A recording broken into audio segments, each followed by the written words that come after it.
Hello and welcome to another episode of Two Guys and a Chainsaw. I'm Todd. And I'm Craig. Well, why don't we just keep going with tribute episodes? You know, it's not like we haven't done 3 or 4 already. This time we're killing 2 birds with 1 stone. There are 2 people, one in the acting world, one in the composing world. Ed Gale, who was probably best known for playing Chucky, you know, when he wasn't a doll. Yeah. In the Child's Play franchise. And Mark Snow, who is a composer. You know, probably not everybody knows who he is, but you have heard his music all over the place. Starting from the mid-'70s, this guy was composing for TV series like Starsky and Hutch and The Love Boat and Heart to Heart, Dynasty, Cagney and Lacey, Pee-wee's Playhouse. Eventually did every episode of Smallville and every episode of the reboot of The Twilight Zone, as well as the X-Files theme song. Oh, cool. That is one of the most iconic songs. I didn't realize this. Just that theme song for the X-Files hit like the Billboard charts in several countries, like really I'm not high. surprised. It's so iconic. Yeah, it was, I remember it was on my Pure Moods CD. Do you remember Pure Moods? I do. I loved that CD. I listened to it all the time. It's a genius song, and apparently it didn't come easy to him. He landed the job because he lived near the show creator, Chris Carter, and they could communicate with each other pretty easily. So Chris Carter kept rejecting earlier motifs that he had that were more loud and bold. And he accidentally placed his hand on a keyboard when there was an echo sound effect that was programmed, and this ethereal sound that came out was so intriguing that he ended up using it as a model for the rest of the theme. Yeah. Yeah, so cool, yeah. But yeah, he's done movies as well, including this one. This was one of just hundreds of movies that he scored. He also was a roommate of Michael Kamen in college. Also very famous composer who did Die Hard, Lethal Weapon franchises. I remember him as Robin Hood, Prince of Thieves. That was huge when we were kids. He did the music for that. But anyway, Mark Snow. Dolly Dearest, one of the horror movies kind of midway through his career that he did. And I thought this would be a good opportunity to hear some of his stuff, as well as see some of Ed Gale's acting as the, once again, killer doll in this, once again, killer doll movie that was definitely accused of being a Child's Play ripoff, one of many. But this film is a 1991, and it had a very brief release in the Midwest in theaters, but mostly went straight to video. It was produced by Daniel Cady, who was a longtime producer of exploitation and porn films, and the director and writer of this is Maria Leese. She started out her career as an actress in exploitation films, did a little bit of acting in some porn movies in the late 70s, and then went into directing porn and softcore stuff. And this seems to be one of the first more mainstream-ish movies that she's done, even though, I mean, do you call this mainstream? I mean, it's horror in the 90s, so... Right. Low-budget horror in the 90s. Very interesting movie. I had never seen it before, but I think I passed by it on the shelves all the time. So I was anxious to get a chance to see this and see what it was all about and how it held up. How about you? Had you seen this before? Maybe. I don't know. If so, I didn't really remember it. I do remember the box art, and if I've seen it, I passed it over many, many times before I saw it because I thought the box art looked stupid. Oh, yeah. It looks... and I'm just recalling this from memory. I didn't even look back at it, but it looks like kind of a person, but with a doll face, like in a kind of slumped doll pose. And like it's supposed to be scary, but I just thought it looked dumb. And even looking at the back of the box, I think there was a picture of the doll like with angry, evil face, and I thought it looked cheap, and so I just wasn't really interested. And you know, now having watched it again, if I have seen it before, I'm not really surprised that I don't really remember much about it because it's pretty forgettable. It really is. Although I was surprised to see some of the faces in here. Yeah, what is Rip Torn doing in this movie? Like, right? Rip Torn? Sir? Like, he is making big movies at this time and would go on to be in some of the biggest movies and biggest blockbusters ever. I mean, this guy, I think of this guy as a reputable actor. Yeah. And I couldn't believe when I saw his name in the credits. And then he just plays a dumb part. Like, Yeah.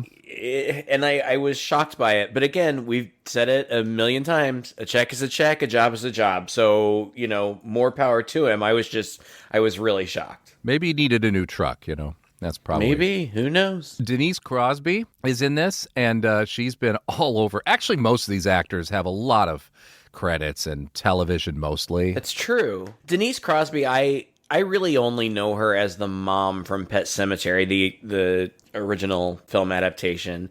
But I think she was big on like Star Trek or something like that. Yeah, The Next Generation, she was Tasha Yar. That's where I remember her from. I wasn't a real Star Trek guy growing up, but later in life, I did get into it a bit. And The Next Generation's a solid series, and she's all over it. So, and then the guy that plays her husband was in something big too, a big war movie, right? Like Apocalypse Now or something like that. Yeah, Apocalypse Now, Sam Bottoms. Oh, he's in Seabiscuit, The Outlaw Josie Wales, The Last Picture Show, quite a few older movies. And then kind of coming into this era, of the 90s, and he's taking these sorts of roles. I think that tends to be pretty typical of most actors, right? They kind of have their moment, if they're lucky enough to have a moment, unless you just hit the gold mine, you find yourself... Sure. Working. Just working. Exactly. There's nothing wrong with it. We talk about this all the time. I don't know why people give actors a hard time for this kind of thing.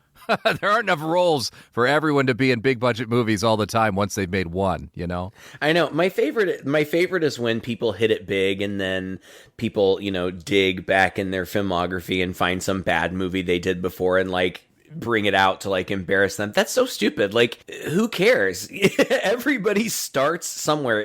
So few people just, have lightning strike and they're immediately amazing and doing amazing work all the time. Right. And even, like I said, Rip Torn at this point has been successful. He's, a good actor, but big deal. Maybe he was going through a sleepy period. I'm certainly not giving him a hard time. I was just surprised to see him here. Well, and they're all fine in this movie. They're fine. To be honest with you, this movie was more solid than I expected it to be. It was just slow-paced and boring. It was boring, especially the first half. Yeah, there just wasn't enough action with the doll. The script tries really, really hard to build up this mythology of where the doll came from and how they discover the secret to it all, and there's this archaeological site alongside all this stuff, and it's like, you know what, just we can establish that and get that done with. Yeah. I think we all came here to see a killer doll terrorizing a family, and it hardly happens. In the second half it does, but in the first half, yeah.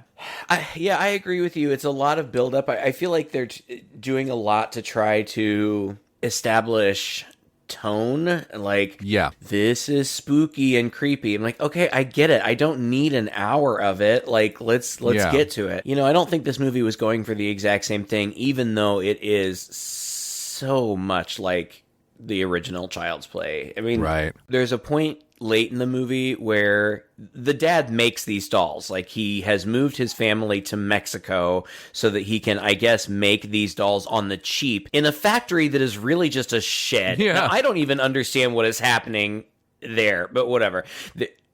There's a point late in the movie where in the factory you just see the dolls' faces, disassembled from the rest of their bodies. And it's almost indistinguishable from the Chucky doll. It kind of is. Except it's a girl. Yeah, well, slap a long-haired wig on it and a dress, and it looks a little bit different. But when it's just the face, it's almost indistinguishable. It's crazy. I don't remember what point I was trying to make.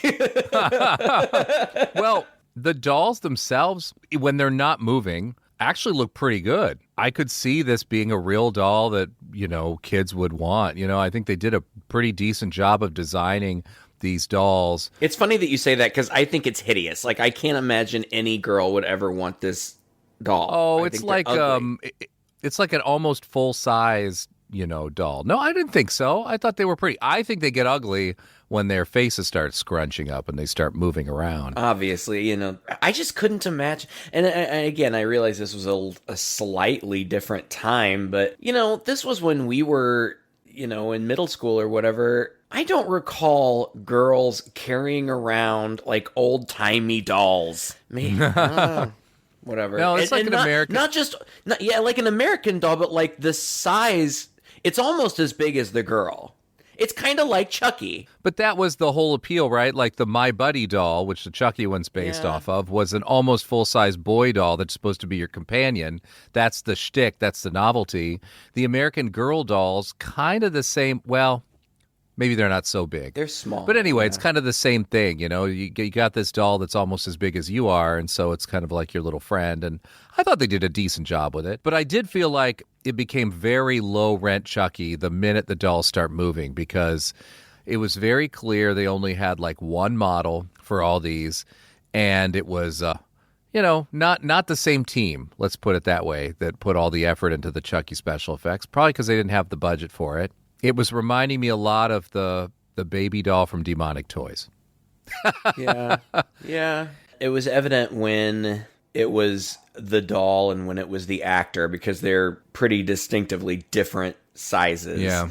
But the whole, the doll running around and you just kind of seeing it, in the background, or you're just seeing its feet. It was, and I'm going to keep comparing it to Child's Play because that's the one that it's the most like, with the doll that size and they look so similar. But, all these dolls movies, that's what you see. You just get glimpses of it. Like it'll kind of run across a door frame in the back, or you'll just see its little feet moving. Yeah. Something that Child's Play 1 did well was the mislead, where you didn't know if the doll was really doing this stuff or if the kid was just crazy for a while. I mean, you find out, halfway through the movie or whatever, but for a while there was that little misdirect. This, it's the doll the whole time, and it's possessed by... Okay, not Satan, but... Not Satan, but pretty darn close. So so the movie opens up with some old guy excavating some ruins, and he opens up something, and it lets out this evil red light show. Animation. Yeah, that bolts around into the factory, I think. Yeah, into the factory, which is right next door. It's like red light rays, but it's also like shrieking and giggling and stuff. It's weird. And then it goes to the title. Okay, so we find out at some point, this family, God, I won't remember their names. Elliot is the dad. Marion is the mom. Jimmy, that's easy, is the son. I recognized, he was so familiar to me. Yeah. But I, for the life of me, can't remember what I recognize him from. I looked at his filmography and I'm like, yeah, I think I've seen a couple of those movies, but I just feel like he's so familiar. I know. I think he just had a similar look to another kid that's right on the top of my tongue, but I couldn't tell you who. Yeah, I would have sworn that he was in Clown House. I would have sworn that he was the middle brother in Clown House, but I looked it up and he wasn't. Anyway, they are moving to Mexico to start over because it seems like they've been in financial trouble or something, and the dad has bought this factory and he's going to make these dolls, and it just so happens that this factory is right next to these Mayan ruins that are being excavated, and archaeologists are checking them out or whatever. Yeah, it's like a tunnel. Yeah, and so you've got this, what we realize very quickly, this doll is possessed by whatever this is that comes from, it's just such... I don't want to say lazy. It's just so paint by number. The house was built on an ancient Indian burial ground. Okay, sort of. So the factory's right next door to a Mayan thing, which ends up not being Mayan. It ends up, the people are the Santia people. Sanzia. Yeah, I think that's right. Sanzia, which means literally, supposedly, Satan on earth. Great. Which she just casually says. Yeah, it's weird because, like you say, being paint by numbers, we go into this knowing it's going to be a killer doll movie. We see the Mayan ruins thing. We see this family move in. The kids go with their dad to this factory, and we see that it's a shed, which was very disappointing. But then the dad is also questioning the guy. Oh, it's a great pleasure having handled this for you, Mr. Wade. My first sale. Mr. Estrella, the appraisal documents indicated the factory had been kept up after Senora DeLuga's death. Yes, sir. We have been very careful to keep everything just as it was. And no one ever comes to the factory, not for any reason. See, of course, Senora, I understand that we need a little cleaning, perhaps. The market projections, the inventory analysis, the assessments. Who prepared that material? I did that, sir. I copied from American Business Book. Nice work. To which the dad just sort of seems to shrug his shoulders like, okay. It seemed like this was a famous Mexican doll maker who passed away. And so the dad was coming in and buying up the factory in hopes of starting that off again. And there are already these dolls in there. There's a whole lineup of them. And the girl takes one. So I guess a few days ago, that ruins had broken open and those dolls had been possessed. And they were just sitting up on the counter waiting to be plucked. So she takes one and is like, oh, good night, Dolly. You're going to be my new playmate. You're going to be my only playmate. And as she's falling asleep and the doll is on the chair in her room, it turns its head. Right. So, boom, right away, first 10 minutes, it's that. But then, like, I don't know, like you said, it's just like they spend a lot of time just building and building and building, and we don't really see the doll much. No, well, there's a good 15, 20 minutes at least of the girl just carrying the doll around a lot and talking to it. And there's this dollhouse / playhouse, kid-size playhouse in the backyard. And the girl just hangs out in there with the doll all the time. She starts getting bratty and talking back. And it's obviously the influence of the doll. But as is always the case in these movies, the parents, the mother, attribute it to the stress of moving or blah, blah, blah, whatever. Yeah. But yes, this goes on for a long time. And like, we can hear the doll talking. And at times, it seems like the mom can hear the doll talking. And like, the girl is locking the mom out. And like I said before, like, talking back and being sassy, and it's building towards something, but it builds so slowly. Like, we're introduced to the housekeeper, Camilla, very, very early on. And she's I presume, very famous Latina actress because I recognize her from everywhere. She's been all over the place. I don't have her name in front of me, but I remember her distinctly. The movie Selena with Jennifer Lopez. She played the woman who was her, like, friend and the woman who ended up murdering her, Salazar or something like that, I think. And she was very good. She's Lupe Ontiveros. Remember the housekeeper in Goonies who comes in the beginning and they're messing Oh my God, with? that was her? Rosalita. Yeah, Rosalita. Oh my God. That was her. She has been in everything. Television, movies, you name it. She might be the most decorated actress in this whole show. It's pretty cool. Yeah. Everywhere. And she's good. I like her. She's probably my favorite character. I may jump around a little bit in this beginning part because nothing really matters. She thinks there's something strange going on. The little girl, like, sasses her and, like, you know, knocks dishes out of her hands and then says something in a foreign language. And she's like, oh, it's the language of the Sanzia. And she's like, I gotta get out of here. But not right away.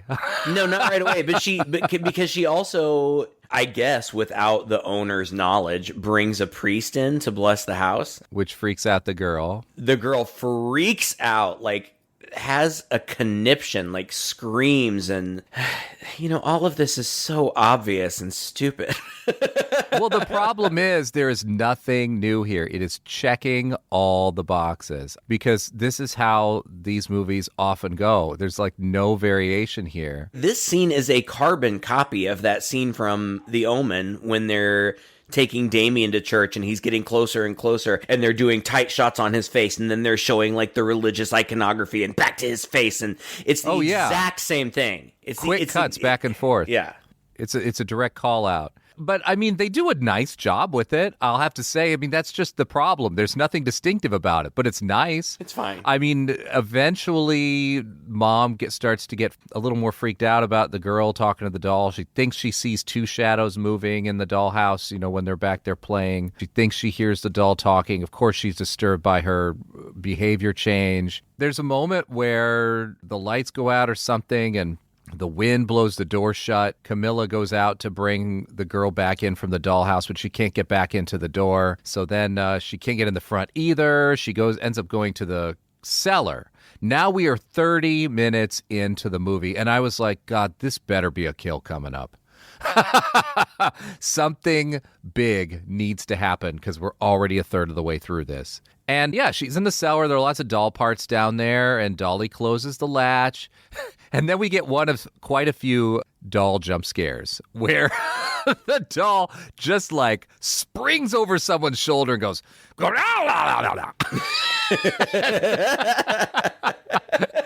wide-eyed, mouth open, just like shaking.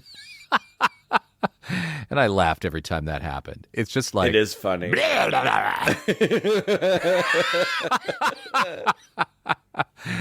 And it knocks her down the stairs, stabs her in the shoulder, yada, yada, yada. Then, and the music here, by the way, is all quite good.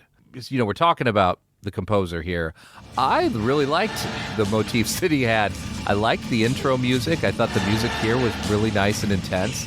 I know it's just a guy with a room full of equipment. He didn't tend to get his music played by orchestras and things like that, but it doesn't sound like that at all. This isn't your typical synthy score that you would get with a movie like this at this particular time with this particular budget.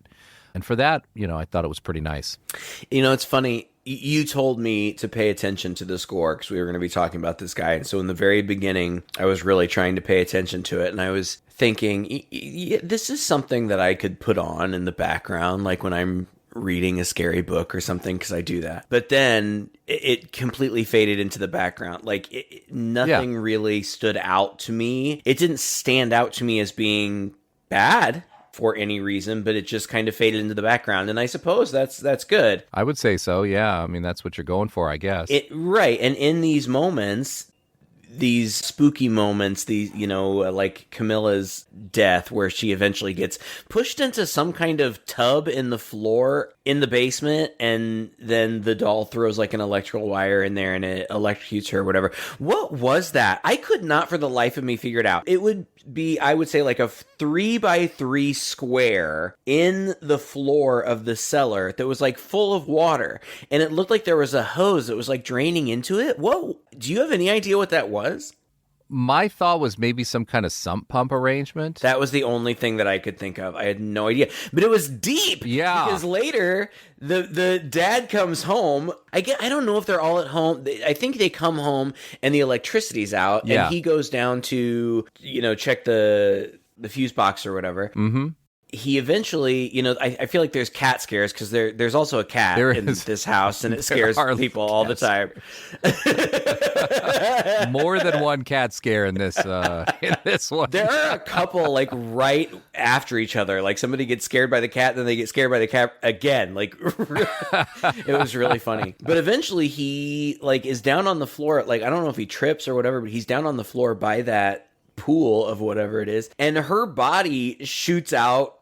And it's clearly not her body. It's some kind of dummy. It doesn't look anything like her, but it shoots out as though it were, you know, trying to grab him or something. Like, yeah, and as though it were standing fully erect, 4 feet underwater, and shot out. It's so weird. I have no idea what was going on there. It was weird. But even that, like you said, oh God, please tell me that we're getting to a kill soon. We skipped a lot. Like, to get to her first death takes, and it's not really the first. The archaeologist in the beginning died too. That's true. But that took a long time to get there. There's also like a side story with Rip Torn, Professor Resnick, who I guess he's in charge of this excavation, but he's a professor at a university, so he's been like supervising it from afar. But now that there's been this incident, he's going there himself, and he's been looking at pictures from the excavation, and he sees that though they thought it was Mayan, it's not. It's this Sanzia tribe or whatever, and they keep cutting back and forth to that, and they also try at some point to make a cute little buddy movie between him, Resnick, and Jimmy. Like, oh God, Jimmy's very curious. He's very curious and very smart and inquisitive, and he, you know, when he finds out that they're right next to like a Mayan temple excavation, like he reads a huge book on the Mayan people, and he's very interested, and he's like exploring the excavation, and then so when Resnick shows up, he's there, and he's annoying. He's annoying, but they're going for short round is what they're, like he's going to be the funny young sidekick. I feel like he even makes a joke about that. How far back have you been in there? Only about halfway. But I think I can squeeze through to the end. No, let me show you. I can do it. I can be like your eyes and ears. What do you think? Does your father know you're down here? Sure he does. My father's always looking for ways to further my education. So, let me crawl on top and take a look for you. I've done it before, but it's kind of dark in there, if you know what I mean. But that's what he wants. He wants to help this guy. And, of course, Rip Torn is this crotchety, older guy who doesn't want anything to do with the younger kid, but they still kind of... Yeah. They have this kind of relationship and they help each other out. And when that started, I was like, we were probably, I don't know, at least 20, 25 minutes into this movie when they started to try to establish this relationship. And I was like, no, I don't have time for this. This is a different movie. Right. Exactly.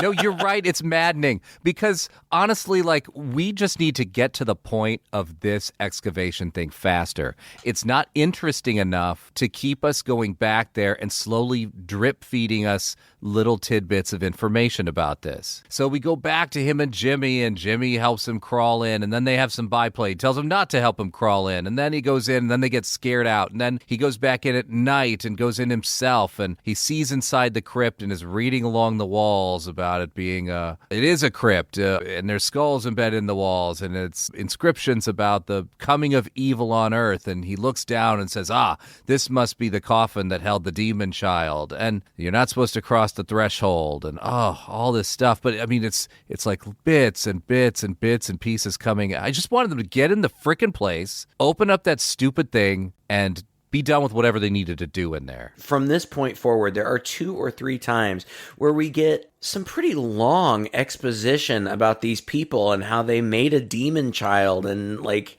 okay, we get it. Like, they fed it the blood of children.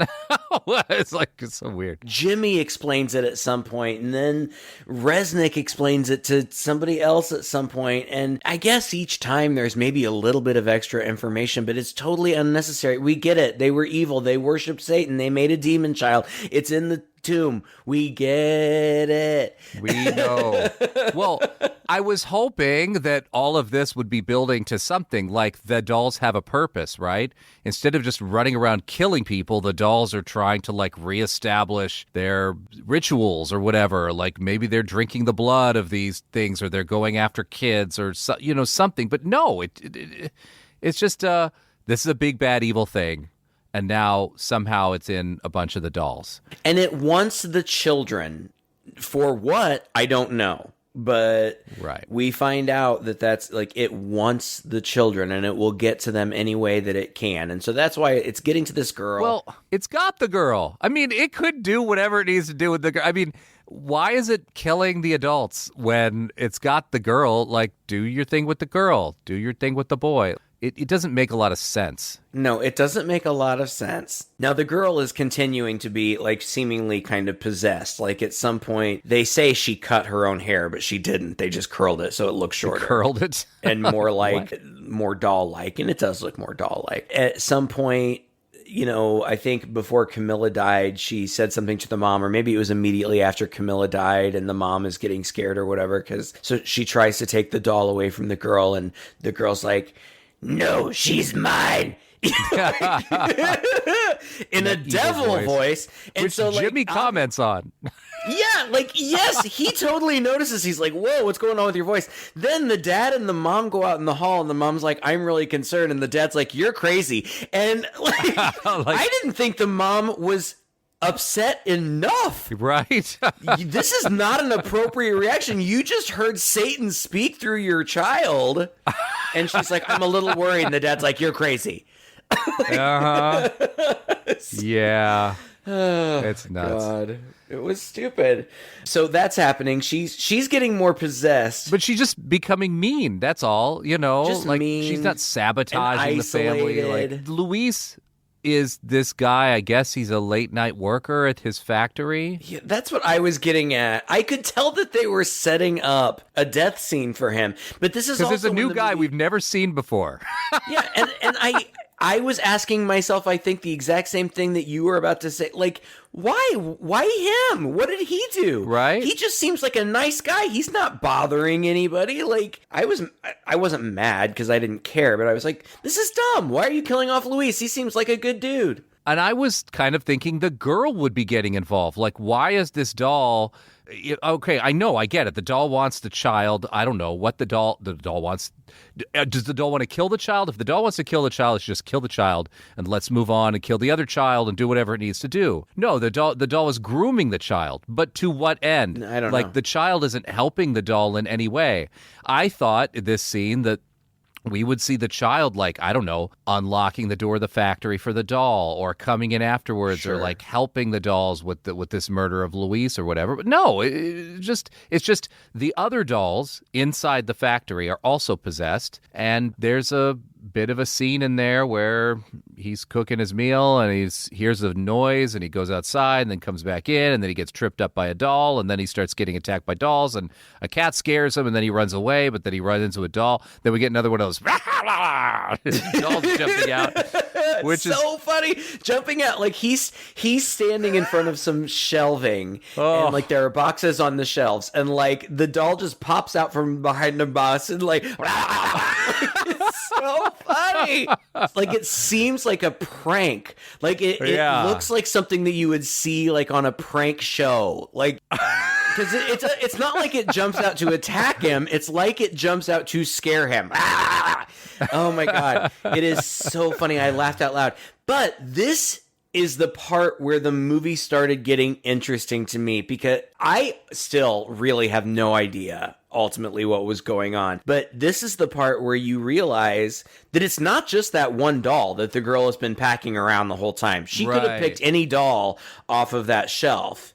You know, they kind of make it seem like she picked a particular one. No, it doesn't matter because apparently they are all haunted. They're all possessed. Yes. By this thing. And I enjoyed it then when there were a bunch of them and they were like talking to each other and like, let's have some fun. But I'm also thinking, what are you? Because now they basically become like gremlins or something. Like they're just having a good time terrorizing people. What are you and what is the point? Like, what are you doing? Yeah.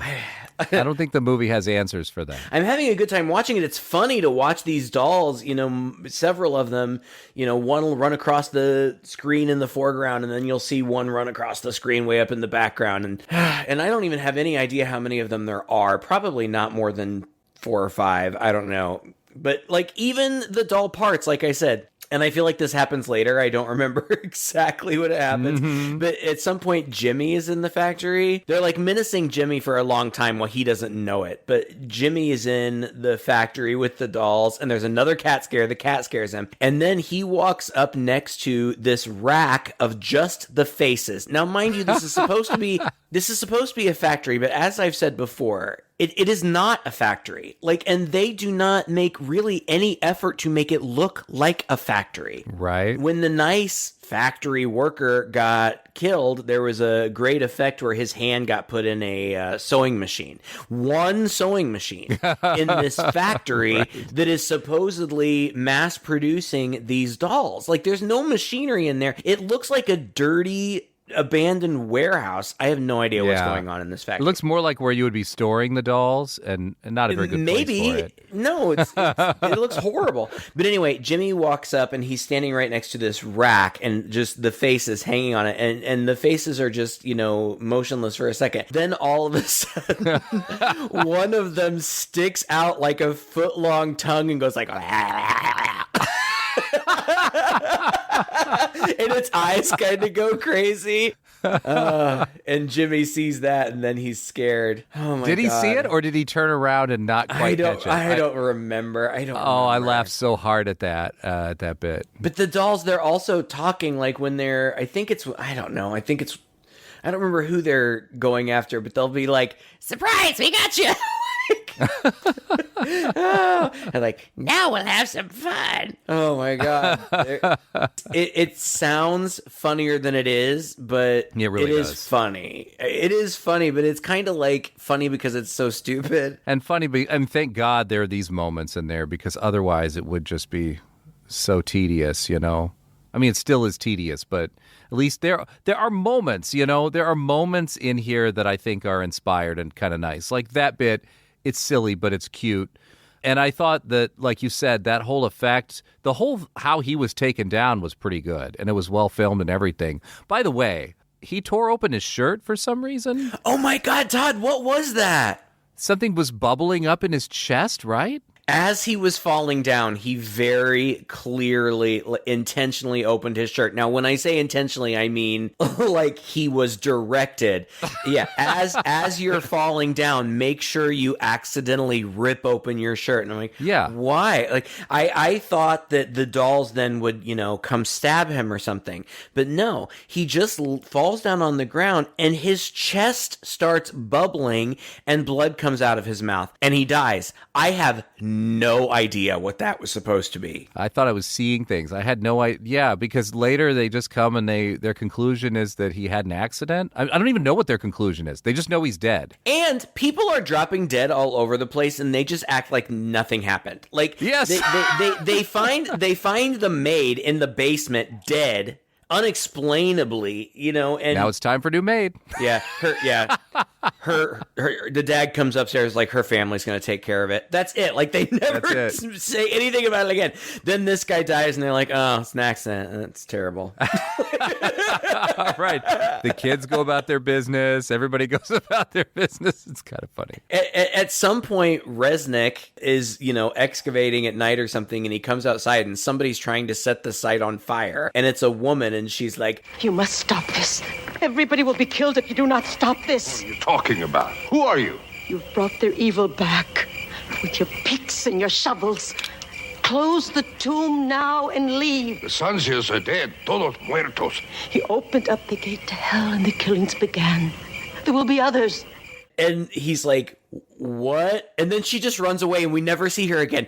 Just these crazy, weird exposition things. My favorite exposition thing is when earlier on, Camilla, or whatever the names, the sisters, oh my God, the maid, whatever the maid's name was. Oh, yeah. She said that she had a sister who was a nun.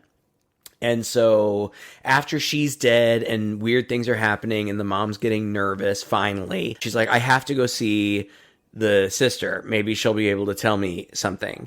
And she goes there and it's a dumb scene. And it's like visiting the nun. Like, yeah. It's either visiting a nun in a convent or visiting somebody who hasn't spoken for years in the mental institution or whatever. Just so it can give some exposition. And in this case, like, it's set up and it's filmed exactly like you see these scenes every time. Like, she goes and she's like, I need to see this nun. And they're like, you can't see her. She's in seclusion. She's like, it's an emergency. I have to see her. And they're fine. So they let her in. And she goes and she talks to the nun. And the nun doesn't really give her any news that we don't already know. No, there was no need for this. No. We already know. Now, maybe, to be fair, maybe the mom hasn't heard all of this yet, but we have, so it's no new information for us. Evil child wants the kids. We'll get to the kids, however, whatever. So then the mom comes out, and I don't know, I was trying to set up, there's some line where somebody, I think it's her husband, maybe, is like, you're gonna believe that crazy nun? And she's like, I don't know, like, a bunch of people are dead, and our daughter is acting like a crazy person, and blah, blah, blah. How do you explain that? Fair enough. Like, the mom actually, for a moment towards the end, becomes the voice of reason. Yeah. When her husband is like, oh, you're crazy. She's like, okay, well, everybody's dead, so... Well, I mean, husband is so useless in this. He really has no role. No, he has no purpose at all. Yeah, all he is to just keep her from panicking when she should be panicking. Otherwise, he's also, when you think about it, he's also barely in it compared to everybody else. Mm-hmm. But yeah, you would think that when he finds one of his workers dead in his factory, that he would have taken a bit more of a role in all this. Is that also the point? So I've got the mom goes to visit Camilla's sister in the convent. Jess, the girl, is now dressed like a Victorian doll, but it bothered me that they couldn't be bothered to dress her just like the doll. I guess that would be even sillier. Like, why would she have the exact same outfit as the doll? But she's now in, kind of a frilly dress and looks much like a doll, and she's acting super weird. And then there's that dumb nun scene, and I think at the end of it, the mom says, "Listen to me. I am not losing my daughter to a 900-year-old goat head." I don't even know where that came from. Like, did they say that they made it with a goat head? I don't even remember. No. God. Yeah. But she's on a mission now, and she comes home, and the house is seemingly empty, and she's looking around, and she finds Jimmy hiding in the closet, and he's like, I guess he's been attacked by the doll. I don't remember. She says, "Where's your sister?" And he's like, "They're in their room. I heard them talking. The doll talks." Okay, so the mom walks in the room, and the doll is just sitting in a chair, and it is just straight evil looking. It is snarling at her. Oh, yeah, it's got this evil face. Uh-huh. It's just hilarious because she comes in, and it is just snarling at her, and she just continues to stare at the doll, and finally she's like, "What have you done with her?" And she's like, "I have her now. You'll never get her back. She belongs to me now." She's like, "No, that's not true." And, meanwhile, we see, actually, she's just around the corner, hiding behind the curtain. Behind a curtain. Listening. Mom runs out, grabs a gun, and then they run out of the house or something, right? I mean, like, why don't you go back in after the doll?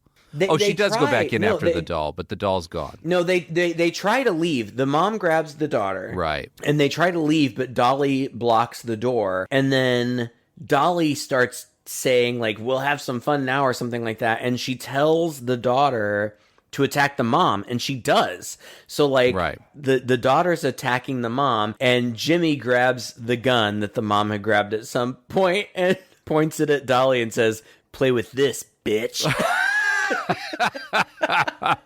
They're going for a catchphrase here. And shoots her, and the doll, blows back through the door outside. This is where it's all coming to a head. Because at the same time, two other things are going on. Well, Jess is back to normal, and then the only thing that I have next is terrible ADR. I don't know why that was. I don't know if they had to do. I don't know what it was. Anyway, yeah, go ahead. There's several. Yes, it's coming to a head. Yeah, one thing is that the professor is back excavating in the tomb. He's been trying to open the coffin because he's not a superstitious guy. So he's at night, because he, for some reason, is always trying to do his things at night, decides he's going to go back and open the coffin. It's so interesting, this excavation, because you see him there during the day, and it looks like a busy site with, multiple workers and things. I don't know what the hell they're doing. But then, whenever it's nighttime, it's just him alone in there, doing the most important stuff. Like in this case, cutting open the top of the tomb. He opens up the lid of the sarcophagus, sees that indeed there's this mummified body of a little child with literal devil horns on it. Freaks him out so much that he trips all over himself running out of it. And he says, "Oh my God, it's true. What have I done?" What? Thought you weren't superstitious. Anyway, so funny. And then the dad is, for some reason, just prowling around. Did he hear a noise or something? I don't know. He's prowling around his factory. They're looking for Jimmy because they can't find him, and they think that he's probably there because he's been showing up there to help out Resnick all the time. So he's looking for Jimmy. They couldn't find him on the site, so he's looking for him in the factory, and all the dolls are there. Yep. And then this is the big climactic scene where multiple dolls, they've set up traps. They've got Dad up by his legs at one point, and I don't know. There's just some weird contraption thing that isn't really explained, and this irritated me as well. It's like the dad steps into a loop of string like some Bugs Bunny cartoon and gets his leg pulled tight, and the doll is dragging him across the floor, but then it lifts him up in the air when another doll is by the wall pulling on some pipe that doesn't really look like it's connected to anything. And he's getting lifted into the air. At the same time, the professor comes running in. And then he runs to another pipe in another corner and tries to turn a valve, but it sparks. I mean, I was like, what is this weird thing happening? And then the dude's getting lifted in the air, and it almost looks like he's getting dangled over a big vat of something, but we never really see what that is because he just kind of reaches up and unties himself. Oh, it's just kind of clunky, but the idea is that he narrowly misses getting dropped from a height or something, and the dolls are everywhere, poking around from corners, popping their heads out of barrels, taunting them.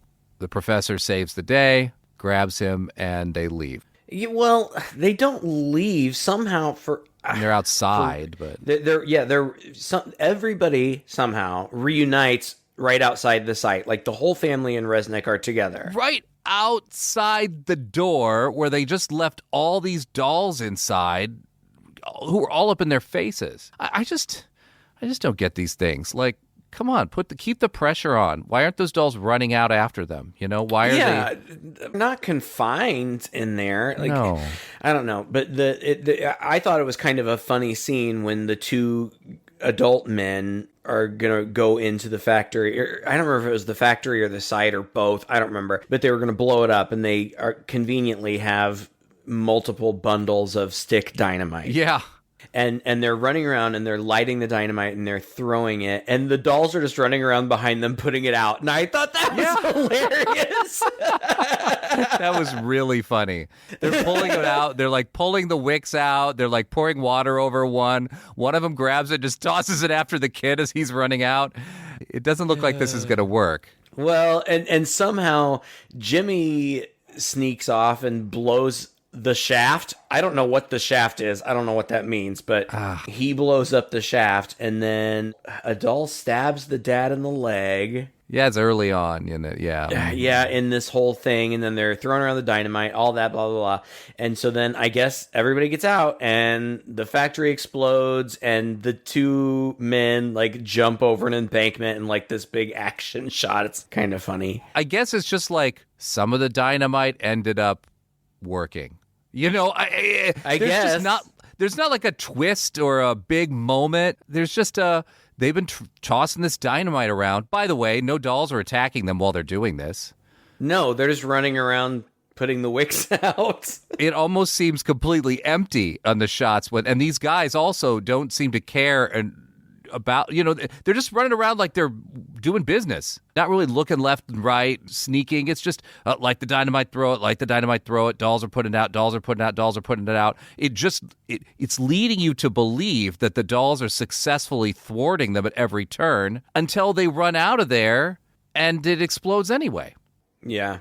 So I don't know. I guess maybe one or two of the dynamite bundles worked and that triggered the others. I don't know. It also doesn't make any sense. Like you said before, why wouldn't the dolls just run out? Like, yeah, leave. As far as we know, they're not bound there. But anyway, the whole factory blows up and the doll spirits scream. Now, I guess that's how you kill evil dolls.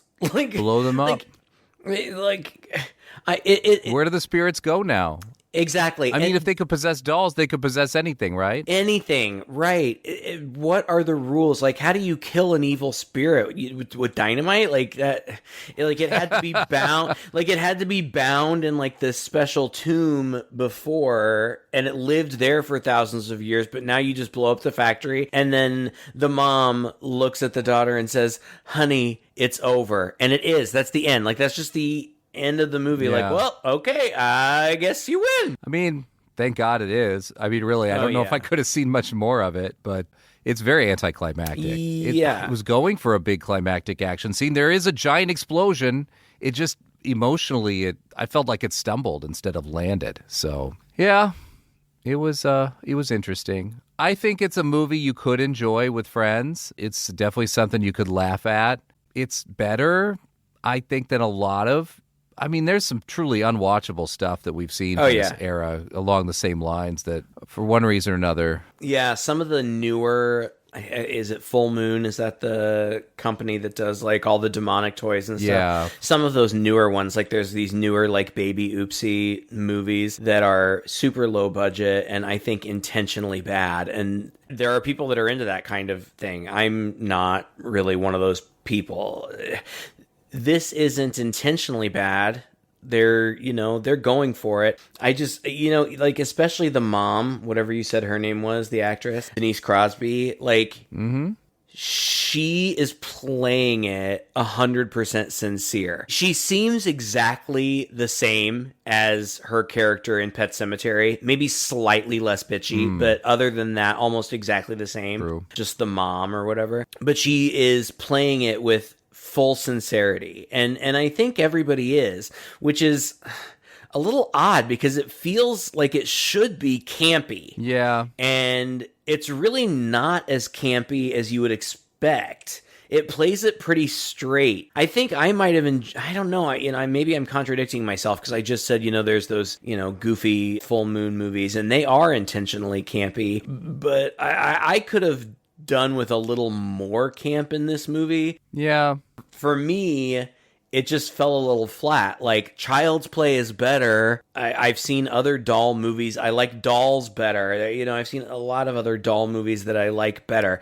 It's okay. It's not terrible. Like you said, I think that you could enjoy it with friends in the right context. I would also say you could skip it and you'd be fine. Dolls has sort of that fairy tale-ish type atmosphere, and Child's Play has the character of Chucky. Yeah. And those are the things that hold up those movies and make them interesting. This movie has nothing to really make it interesting.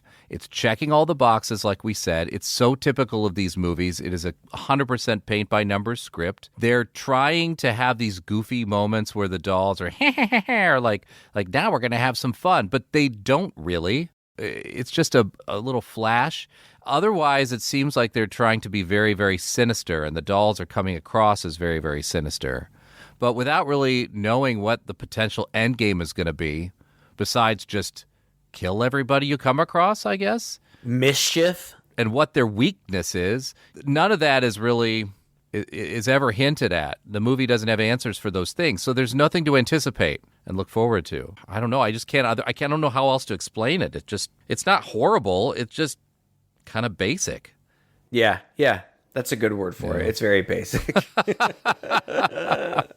And I mean, what can you say about Ed Gale? I mean, you just see flashes of the dolls, and it's clear in those moments that of him running around. But when he passed, it was news in the horror world because he's been around for a long time and he's done a lot of stuff. But it was just kind of a coincidence that we were able to talk about him and what was the name of the composer? Mark Snow.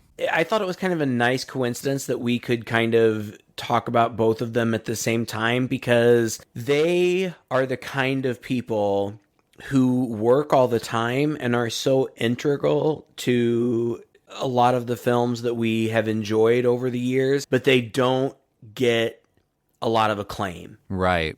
They're not they're in the back. Yeah, they're not the face of the movie, right? Mm-hmm. They Hidden Figures is totally the wrong word, but they're more behind the scenes. Now, of course, Ed Gale's in front of the camera, but he's always in prosthetics or a mask or something. You next to never see his face, so it's not like he'd be somebody that you would necessarily recognize except for his stature.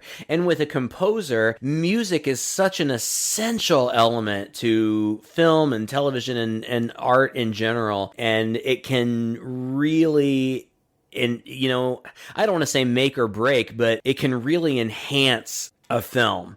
Now, I don't know, like I said to you, this score kind of faded into the background to me, which I don't think is a bad thing. It wasn't anything that I would necessarily say was remarkable, but I appreciate that we can also give some flowers to those people who maybe don't get them as often as some of the other people that we talk about. Yeah, exactly.